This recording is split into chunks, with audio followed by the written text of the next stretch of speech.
هدف من از این سلسله ویدیوها و بحث‌ها اینه که تجربیاتی را که تو این مدت و تو این سند تونستم به دست بیارم با شما عزیزان به اشتراک بذارم. بیایید اصلا ببینیم پولیورتان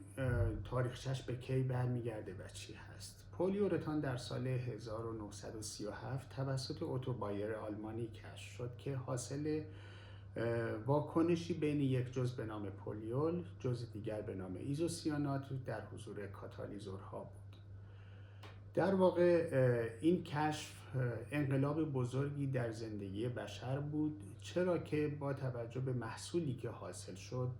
و با توجه به ویژگی‌های مختلفی که این محصول با نوع فرمولاسیونش تونست بده، تونست تو زندگی بشر تو جاهای مختلف جای خودش رو باز کنه و به نوع بشر در زندگی کمک کنه، از لوازم خانگی گرفته تا ساختمانی تا موارد پزشکی که حالا به تدریج راجع به این موارد بیشتر صحبت می‌کنیم.